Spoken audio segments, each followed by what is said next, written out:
Good morning, friends. Gord your hurtin' hippie on a Friday. I'm getting ahead of myself. It's Thursday. It's Thursday, gang, and it's Gord. Yeah, okay, I got it right now. And geez, my hair needs cut. I got it right now. Now let's talk. This one today is brought to you by Wayne Wilberforce. Wayne, cool last name there. May the force be with you. Like you've never heard that before. Peace and cheers, friends, love and harmony. Subject coming up. Coffee first. Second cup, and I really need it. I think me and my son are on the mend. Thank you, everybody, for the wonderful comments and everything. Big weekend coming up, but that's not what we're talking about today. Today, we are talking about residual effects of a panic attack. And maybe anxiety attacks too.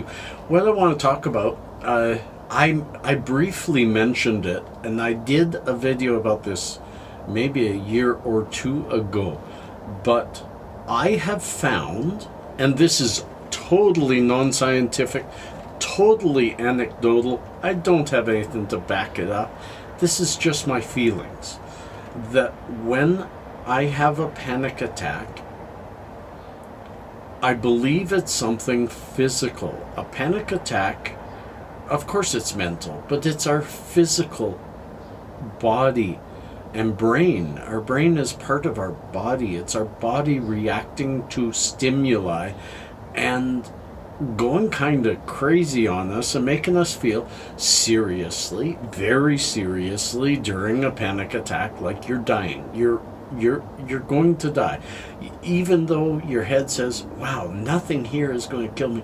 But the overwhelming, impending doom that just crashes on you is overpowering.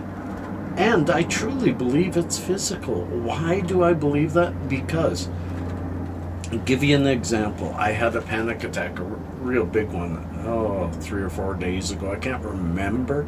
I told you guys about it. And I have each day noticed that, well, it's taken until today to get myself back out of the muck. Prior to that panic attack, I wasn't feeling the depression and anxiety as much as I was after it, and the next day, and the next day. And I'm having a hard time really verbalizing it, but what I'm saying is I feel pretty good, getting along, getting through my days, and then I have a panic attack, and it's like I bruised myself. It's like you've cut yourself.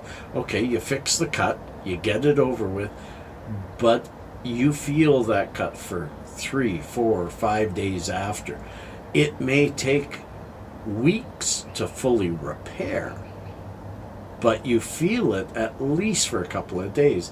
And I believe that you have the same residual in your brain. I believe that you actually damage your brain. We don't know this, but I feel physically in some way a panic attack damages your brain. And for 2, 3, 4, 5 days after a panic attack, you will notice that your bio clock is way down.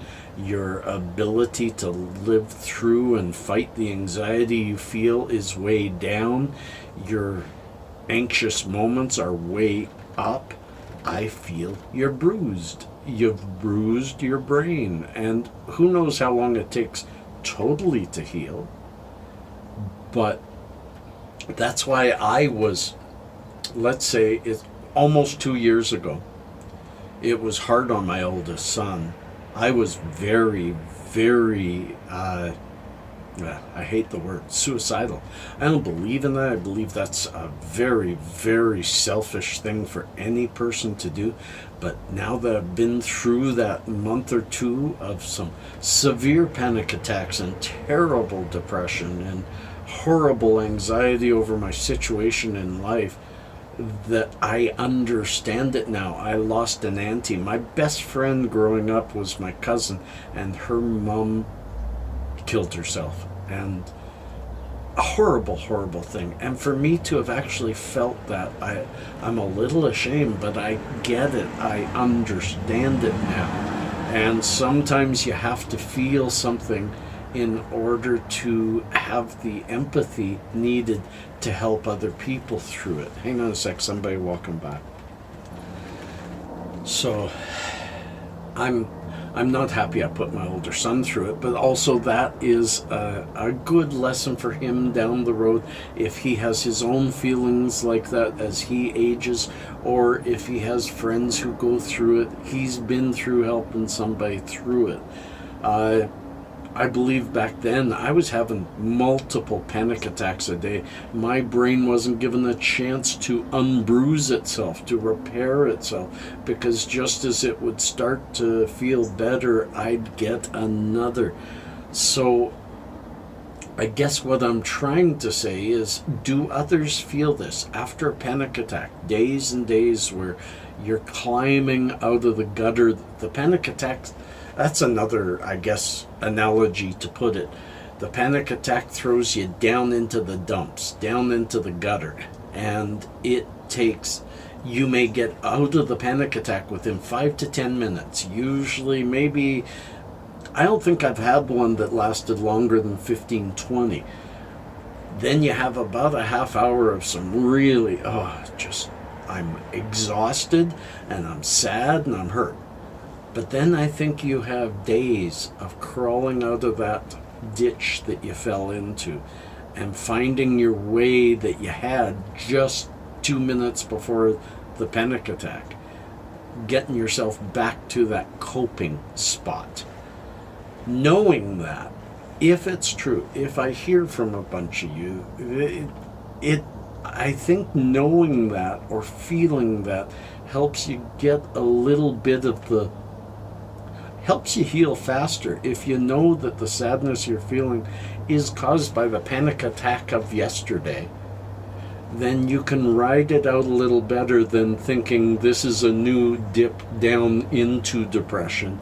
It's a climb out from a panic attack, from a physical thing. One day down the road, maybe while I'm still here, we'll have the brain figured out enough, and somebody might make a total fool out of me because of what I said here, and somebody may go back and say, remember, Gord, you said that. Now they've proved it. Who knows? Who knows? I don't care to be right. I just care to understand my life, my feelings, and my difficulties, because the more I can cope, the less I put on my children to have to cope with. Friends, peace and cheers, love and harmony. Thanks, Wayne, for this great subject. Let's keep it going below. Give me the thumbs up, folks. Give me the love, because you know there's a few out there that just hate this channel. Peace and cheers. Love and harmony.